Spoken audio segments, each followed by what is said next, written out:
იყო და არა იყო რა. ტყის სიღრმეში ერთ მყუდრო ქოხში 3 დათვი ცხოვრობდა.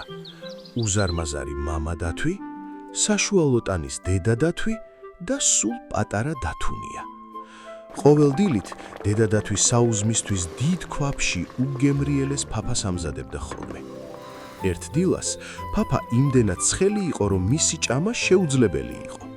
ამიტომ სამმა დათვმა გადაწყვიტა ტყეში გაესეირნა, სანამ მათი ფაფა გაგრილდებოდა. ამასობაში არც ისე შორს პატარა ოქროსთმიანი გოგონა თავისი სახლის მახლობლად თამაშობდა. მას კაშკაშა ოქროსფერი კულულები, ღაჟღაჟა ლოყები და ცნობის მოყვარეობით სავსე ცისფერი თვალები ჰქონდა. ერთ დღეს ოქროსთმიანი გოგონა სეირნობისას შორს წავიდა და უღრან ტყეში აღმოჩნდა.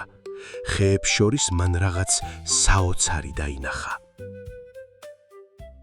პატარა ქოხი, რა საყვარლად გამოიყურება, ისეთი მყუდრო და თბილია. მან კარზე დააკაკუნა, თუმცა პასუხი არავინ გასცა. კიდევ დააკაკუნა, მაგრამ კვლავ არავინ გამოჩენილა.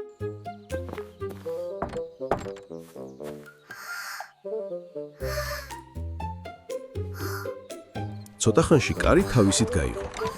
ოქროსთმიანმა გოგონამ შიგნით შეიხედა. აქ ალბათ ვიღაც ცხოვრობს. ყველაფერი ისეთი სუფთა და მოწესრიგებულია. სასადილო მაგიდაზე მან ფაფით სავსე 3 ჯამი დაინახა. ფაფას საოცარი სუნი ასდიოდა. გრძელი გზის გავლის შემდეგ გოგონას ძალიან შიოდა. მან პირველი დიდი ჯამიდან ფაფა გასინჯა. ის ძალიან ცხელი იყო. ეს ძალიან ცხელია. მოდი მეორე ჯამიდან გავსინჯავ. მან მეორე ჯამიდანაც გასინჯა ფაფა. ის ძალიან ცივი იყო. ეს ძალიან ცივია. საერთოდ არ მომწონს. შემდეგ მესამე ჯამიდან გასინჯა. ის ზუსტად ისეთი იყო, როგორიც საჭიროა და მან ის ბოლომდე შეჭამა. ის ძალიან კარგია. თბილი, ტკბილი და ძალიან გიმრიელი. ჭამის შემდეგ ოქროსთმიანმა გოგონამ ბუხართან 3 სკამი შენიშნა. ის პირველ სკამზე დაჯდა. სკამი ძალიან მაგარი და მოუხერხებელი იყო. ეს სკამი ძალიან მაგარია. ზურგი მატკინა. შემდეგ მეორე სკამზე დაჯდა. ის ძალიან რბილი და არამხარი იყო. არა, შიგნით ვიფლობი. ეს სკამი ზედმეტად რბილი და ფუმფულაა. შემდეგ მან მესამე სკამი შენიშნა. ის პატარა და ზუსტად მისი ზომის იყო. ეს ზუსტად ისაა, რაც მჭირდება. იდეალურად მერკება. გოგონამ სკამზე ქანაობა დაიწყო, სკამმა ვერ გაუძლო მას და ნამსხვრევებად იქცა. ვაიმე, ვიღაცის სკამი გავტეხე. ამდენი თავგადასავლის შემდეგ გოგონას ძილი მოერია და დასასვენებელი ადგილის საპოვნელად მეორე სართულზე ავიდა. კიბის თავში მან მყუდრო საძინებელი იპოვა, სადაც 3 საწოლი იდგა. მან პირველი საწოლი სცადა, ის ძალიან მაგარი და ხორკლიანი იყო. ეს საწოლი ქვასავით მაგარია. აქ ვერ დავიძინებ. მან მეორე საწოლი სცადა, ის იმდენად რბილი იყო, რომ შიგნით ჩაეფლო. ძალიან ბევრი ბალიშია. აქ სუნთქვაც კი მიჭირს. ბოლოს ის მესამე საწოლში დაწვა. ის ზუსტად ისეთი იყო, როგორიც საჭიროა. ეს საწოლი იდეალურია. თბილი, რბილი და ზუსტად ჩემი ზომის.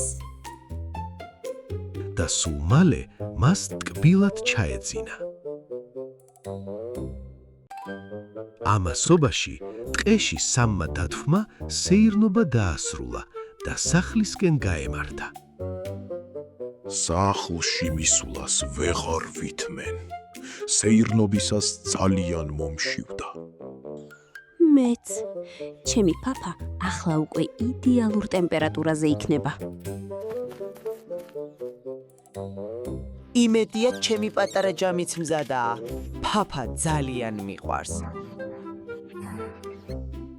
მაგრამ როცა სახლში დაბრუნდნენ, მამა დათვმა შეამჩნია, რომ რაღაც რიგზე ვერ იყო. ვიღაც ჩემს ფაფას ჭამდა. ვიღაც ჩემს papa-საც ჭამდა. ვიღაც ჩემს papa-ს ჭამდა და სულ ბოლომდე შეუჭამია. დათვები ახლა ძალიან შეშფოთდნენ. ნეტა ვინ შემოვიდა მათ სახლში? სამმა დათვმა ოთახი მოათვალიერა და ბუხართან მდგარი სკამელი შენიშნა. ვიღაც ჩემს სკამზე იჯდა. ვიღაც ჩემს სკამზეც იჯდა. ვიღაც ჩემს სკამზე იჯდა და სულ დაუმტვრევია. მამა დათმა თქვა, რომ ზედა სართულიც უნდა შეემოწმებინათ. სამი დათვი ძალიან ფრთხილად, სათითაოდ აიპარა მეორე სართულზე. საძინებელში რომ შევიდნენ, დაინახეს, რომ საწოლები არეული იყო.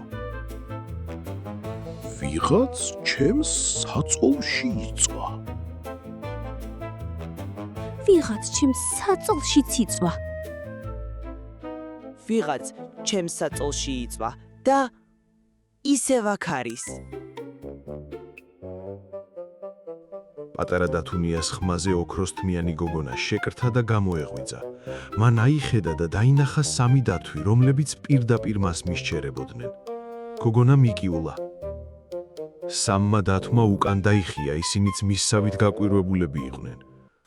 ოქროსთმიანი გოგონა ფანჯრიდან გადახტა და წყეში მთელი ძალით გაიქცა. გარბოდა და უკან აღარც მოუხედავს.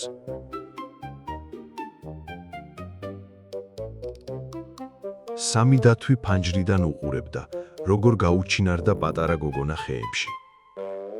იმედია კარგადა. ძალიან შეშინებული ჩანდა. ოქროსთმიანი სახლში შეუჩერებლად გარბოდა. ის პირდაპირ შევარდა სახლში. იმ დღის შემდეგ ოქროსთმიანს ყოველთვის ახსოვდა, რომ გზიდან არ უნდა გადაეხვია და უცხო სახლში დაუკითხავად არასოდეს შესულიყო. და სამი დათვი. მათ თავიანთი ქოხი დაალაგეს, პატარა დათუნიას სკამი შეაკეთეს და ცხოვრობდნენ დიდხანს და ბედნიერად.